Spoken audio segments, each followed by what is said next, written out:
এখানে যারা উপস্থিত আছি, আমরা ভরতপুর বিধানসভার বিভিন্ন প্রান্তের তৃণমূল কংগ্রেসের সাংগঠনিক কাজ করে থাকি, সাংগঠনিক দায়িত্ব পালন করে থাকি। আমাদের সবার প্রিয় সম্মানীয় বিধায়ক হুমায়ুন কবির সাহেব যেভাবে শুধু নিজের বিধানসভা এলাকায় নয়, গোটা জেলা থেকে শুরু করে রাজ্যেরও বিভিন্ন প্রান্তে সংগঠনকে কীভাবে মজবুত করার প্রয়োজন করতে হয় বা করতে হবে, দিনরাত সেই কথাই ভাবেন এবং সেইভাবে তিনি সময়ও দেন। আমরা লক্ষ্য করলাম, যখন মুর্শিদাবাদ সংখ্যালঘু অধ্যুষিত এলাকা, সেখানে যখন আইএসএফের নেতা নওশাদ সিদ্দিকী এসে মাটি তৈরি করার জন্য চেষ্টা করছেন, তিনি এক মুহূর্ত দেরি করেননি, সেখানে ঝাঁপিয়ে পড়েছেন। সেখানকার যারা ক্ষতিগ্রস্ত মানুষ, গঙ্গার ভাঙনে যারা সর্বশান্ত হয়েছেন, সর্বহারা হয়েছেন, তাদের কাছে তিনি গিয়ে উপস্থিত হয়েছেন। নিজের উদ্যোগে তাদের কাছে ত্রাণ বন্টন বিলি করেছেন, তাদের আপনজন হয়েছেন, আপন করে তাদেরকে নিতে পেরেছেন। এই যে তার চলার ভঙ্গি, এই যে তার সাংগঠনিক কৌশল, এগুলো দেখে আজকাল অনেকে ঈর্ষা করছেন। তারা সাংগঠনিক কাজে সময় না দিয়ে কিভাবে হুমায়ুন কবিরকে দমিয়ে রাখা যায়, কিভাবে তার এলাকায় বিধানসভায় ব্যতিব্যস্ত রাখা যায়, এই নিয়ে তারা ব্যস্ত। আমরা লক্ষ্য করলাম যে বুনুরিয়া অঞ্চলে ভরতপুর বিধানসভার 3টে অঞ্চল নিয়ে একটা সম্মেলন হলো। সম্মেলনে কাজ কি? সাংগঠনিক পর্যালোচনা করা, সাংগঠনিক বিষয়ে পরামর্শ দেওয়া, এটাই তো হওয়া উচিত।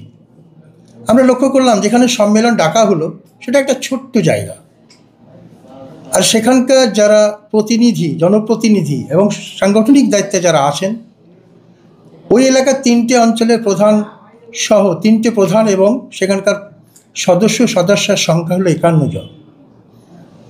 আমরা লক্ষ্য করলাম 25 জন সদস্যা সেই সভায় ডাক পেলেন না। 25 জন সদস্যা এবং একজন প্রধান, তারা ডাক পেলেন না। পাশাপাশিভাবে মাত্র 16 জন সদস্যকে নিয়ে এবং পাশাপাশি 3টে বিধানসভা এলাকার মানুষদেরকে নিয়ে তারা সেই সম্মেলন করলেন। আমি নেতৃত্বকে অনুরোধ করব, কাঠিবাজি না করে, লবিবাজি না করে সংগঠনের কি অবস্থাটা সেটা পর্যালোচনা করা উচিত। তাই সেটা যদি না করেন, আগামী দিন এই বিধানসভায় কিন্তু ফলাফল অত্যন্ত খারাপ জায়গায় পৌঁছবে। আমরা যেহেতু দলটা করি, দলটাকে ভাবি, দলের কথা ভাবি, আমরা কিন্তু 2009 সাল থেকে প্রয়াত অতীশিনার হাত ধরে আমরা তৃণমূল কংগ্রেসটা করতে এসেছিলাম। আমরা মমতা ব্যানার্জিকে দেখে এই রাজনীতিটা করতে এসেছিলাম। আমরা অভিষেক ব্যানার্জির পথ ধরে চলতে চাই। প্রতিবাদী মানুষ ছিলেন মমতা ব্যানার্জি, তাই আজকে বাংলার ক্ষমতায়। আর এই বাংলার যেমন প্রতিবাদী চরিত্র মানুষকে পছন্দ করে, এই মুর্শিদাবাদের সংখ্যালঘু মানুষও তেমনি কিন্তু প্রতিবাদী চরিত্র মানুষকে পছন্দ করে বলেই এতদিন অধীর চৌধুরী এই সংখ্যালঘুদের নেতা ছিলেন। কিন্তু যেদিন থেকে সংখ্যালঘুরা বুঝে গেল যে প্রতিবাদী চরিত্রের আরও একজন এখানে এসেছেন, উপস্থিত হয়েছেন, যার প্রতি আস্থা রাখা যায়, বিশ্বাস রাখা যায়, তিনি হুমায়ুন কবির, তিনি প্রতিবাদী, তিনি ন্যায্য পথে চলেন, তখন থেকে তার কথায় এখানকার সংখ্যালঘু মানুষ চলতে শুরু করেছে। এটা ঈর্ষার কারণ অনেক নেতা। তাই তারা ভাবিত, তারা চিন্তিত। সংখ্যালঘু মানুষের আজকে আইকন হুমায়ুন কবির। এই ভরতপুর থানার, এই ভরতপুর বিধানসভার মানুষ কালকে যে মন্তব্য করেছেন দেবাশিস বাবু, এটা অত্যন্ত ব্যথিত। এই বিধানসভার মানুষ একজন সংখ্যালঘু বিধায়কের নামে আপনি যে কুকথা বললেন, কি বললেন, অসুরের সঙ্গে তুলনা করলেন, এটা শুধু হুমায়ুন বাবুর অপমান নয়, এটা সমগ্র সংখ্যালঘু মানুষের অপমান। এটা একটা ধর্মীয় আবেগের আঘাত হানা। তাই এমন ধরনের কথা বলবেন না, এমন ধরনের কথা বলবেন না। মানুষ কিন্তু আপনাকে ক্ষমা করবে না। তাই আমরা চাই যাতে এই এলাকায় আগামী ২৬ সালের বিধানসভায় আমরা সর্বোচ্চ ভোটে এখানকার জয় আনতে পারি, আমরা সাফল্য আনতে পারি, আমরা মমতা ব্যানার্জির হাতকে শক্ত করতে পারি, আমরা অভিষেক ব্যানার্জির স্বপ্নকে সার্থক করতে পারি। আমাদের সেই সংগ্রাম, সেই আন্দোলন চলবে। আমরা কাউরির বাধায় আমরা সেখানে পিছিয়ে থাকবো না, আমরা এগিয়ে যাব আমাদের সবার প্রিয় বিধায়ক হুমায়ুন কবিরের নেতৃত্বে।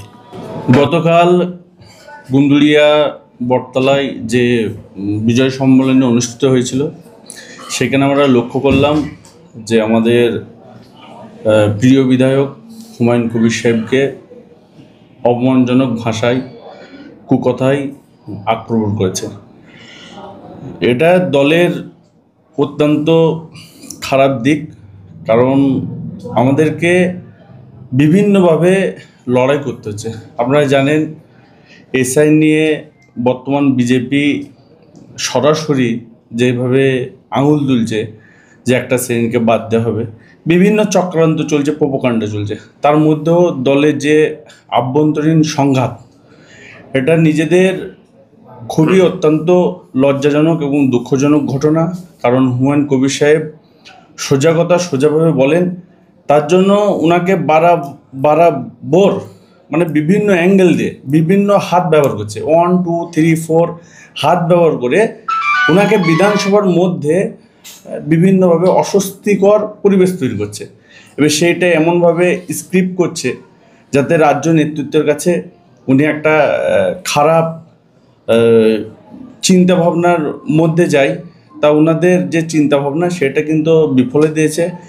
কারণ আমাদের নেত্রী মমতা বন্দ্যোপাধ্যায়, তার কর্মী চেনার দক্ষতা আছে, উনি যথেষ্ট স্নেহধন্য করেন আমাদের বিধায়ককে। আর আগামী দিন আমি এইটুকুই কথা বলবো, আমাদের প্রধান বক্তব্য বলেছেন যে দেবাশিস বাবু এবং টার্জেন বাবু ওনারা সংযত হন। যদি আমরা গর্জে উঠি, আপনারা কিন্তু আগামী দিন পথ পাবেন না কোন জায়গায় থাকবেন।